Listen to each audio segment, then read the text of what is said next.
Hey, what's up everyone? Morey Croson here, and today we're going to be going over 10 at-home exercises you could do to improve your stiffness. We're going to start the video right now.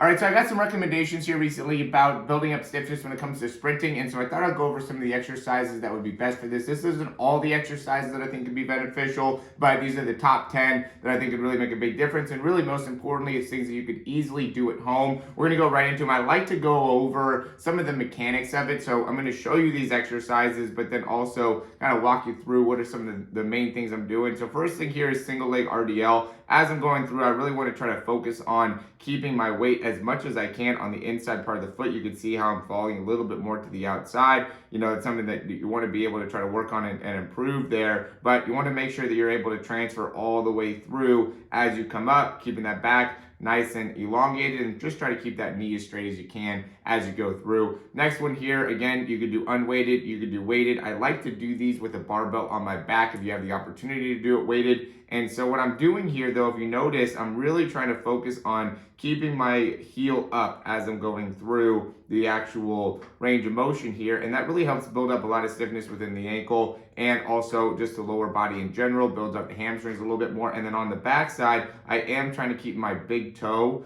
as where most of my weight is, just because this ends up being how I want to be able to push off. And so just those little tweaks end up making a big difference. Make sure as you're going through, we're nice and straight with the spine. We don't want to be falling too far over, dropping our chest as we're going through. Next one, just going to be some ankle jumps. You know, you really want to try to, as soon as your feet hit the ground, you know, be able to absorb quickly and hop right back up. You know, building up your calf strength by doing like single leg calf raises, or even, you know, 2-leg calf raises could be good ways to make it so you can be a little bit more explosive through here. And then when I'm landing, I really want to try to maintain my big toes coming together more with my heels coming out. I definitely don't want to have my toes going outwards during this landing pattern here. Again, trying to keep everything as upright as I possibly can as I'm going through. Next one, just going to be some bounds, right? So as I'm doing this, some people like to focus on being able to, you know, get a little bit more height with it. I really try to go a little bit more on the distance side, you know, and then I'm trying to really land on more of the front part of my foot here and keeping my heel as much off the ground as I possibly can as I'm going through, and just really trying to be as light on my feet as I can as I'm going through those bounds there. Next one's going to just be some drop jumps. So I did a couple different options here. So you can see this one I didn't have too much of a drop as I went through, just working on being able to jump up as high as I can. This one, I had a little bit more height, right? You can see a little bit more height, landed, then jumped up. I didn't love that one, to be honest with you, just because it really made me sink a little bit further into the actual movement. It's still something you could do, right? So at the end of the day, guys, you know, this is about just the commitment to being able to do any type of exercise that can help you in improving your top end speed and just a better understanding of how to control your body, right? If you're about it, you're about it, right? If you're not about it, you're not about it. That's just the simple way of being able to think about this, right? So, you know, this is an exercise where you could do this anywhere, right? You could jump onto a box, you could not, you know, you could just do it jumping up as high as you can.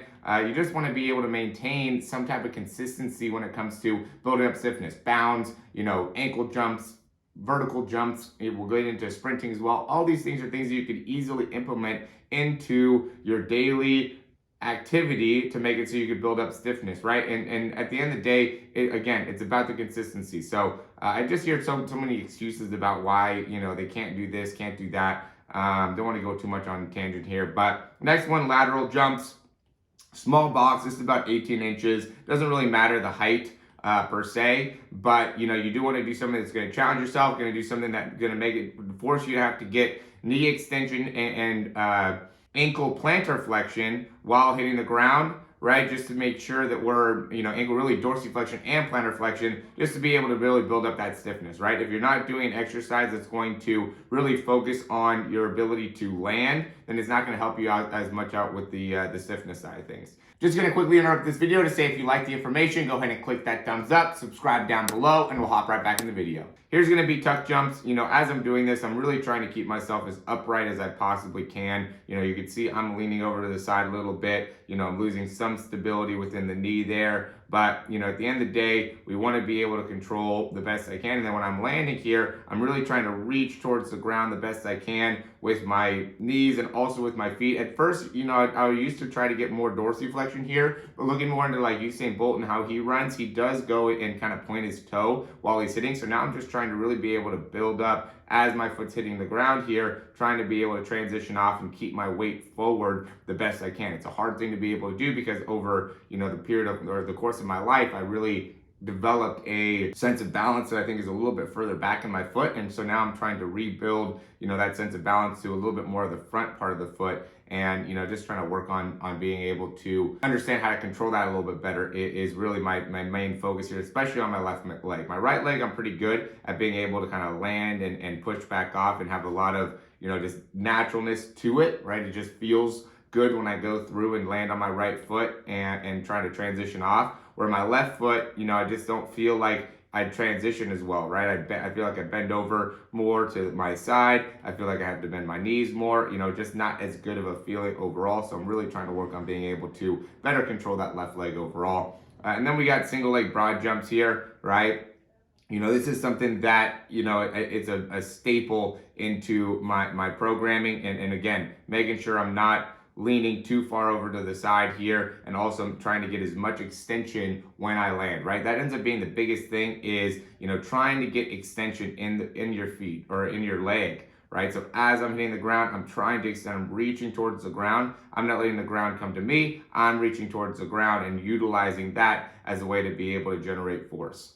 And then the last one's just going to be sprinting, right? Because at the end of the day, we're building up stiffness to be able to jump higher and have overall more explosiveness. And a lot of it goes into plyometric type exercises. And a lot of those exercises were plyometrics. But, at least for me and a lot of the people that are watching this, we're wanting to figure out how we can get faster. And adding this stiffness will help us in improving our top end speed. And so we do want to work on sprinting. And when we are sprinting, really work on being able to maintain an upright position, right? And then being able to pull our feet back underneath, right, and be able to maintain as much of an upright position as we can. So frontside mechanics and core posture end up being a very, very big synonymous part of being able to run fast. And so the better we're able to pull our feet underneath and better able to stay tall within our sprinting style, the better we're going to be able to really create great turnover and great force production into the ground. So that ends up being the two main things that I'm focusing on here. And that's another great way to be able to build stiffness is, just sprinting and more importantly, sprinting with the correct mechanics, right? If we're going and, having way too much backside mechanics and not creating very much reach in the sprint, that's not going to help us out in building stiffness. Or just really slouched over in our spine. All those things aren't going to be great. They'll still add some degrees of stiffness, but really at the end of the day, working on the biomechanics and understanding how to do the sprint mechanics correctly is a big part of being able to build stiffness overall and improve as an athlete. So as always, guys, I hope this information ended up being beneficial. If you liked the video, go ahead and click that thumbs up, subscribe to the channel down below, and then you can let me know if you have any questions, comments, or recommendations down in the comment section. Whenever I make these videos, I always recommend the speed breakdown or the speed program just because I think that could be hugely beneficial for you when it comes to improving your top end speed and really getting into the mechanics of how we're doing things, right? Making sure that we're able to understand what are some of the small nuances between being able to be a good sprinter in comparison to being a great sprinter has a lot to do with how we're actually doing our workout. So making sure that we're able to understand the technique when it comes to our start, our drive phase, our top end speed phase, even when it comes to walking. I made a video about how your walk ends up impacting your sprint. It all makes a difference, guys. Even how you jump is going to impact how you sprint. So, all these things end up correlating to helping you run faster. So if you're looking to improve your speed and want to be able to get a customized program to be able to do that, we do have that down below in our speed program. Or if you're looking to just get a speed breakdown, we do have a 4-week commitment here to be able to help you in improving your speed. The reason I like to do it for 4 weeks is because it gives more of an opportunity to have dialogue on what it is that we need to focus on and what exercises and drills you could do in order to make the change. I think just sending in one time doesn't have near as good of an effect on you because you're just going to hear the information one time, try to implement it, and don't really know if you're doing it correctly or if there's any problems, right? But if we have 4 weeks to be able to ensure that you're able to implement the information correctly and really be able to see is there anything different that we can build off of, right? Because sometimes when we have a certain response within our body, let's say we change our front side mechanics, then there ends up being a rebound that ends up happening, right? There ends up being a different part of your sprinting that ends up being affected, and we want to be able to work on that and have dialogue on how we can continue to get better from that place. And so really going through the speed breakdown or the speed program is going to guarantee you're going to improve from a sprinting perspective. I always like to talk about it because I have so much passion and belief in what it is that we're doing within that program. And so if you're interested, go ahead and click that link down below. As always, guys, thanks for watching, and we'll talk to you soon.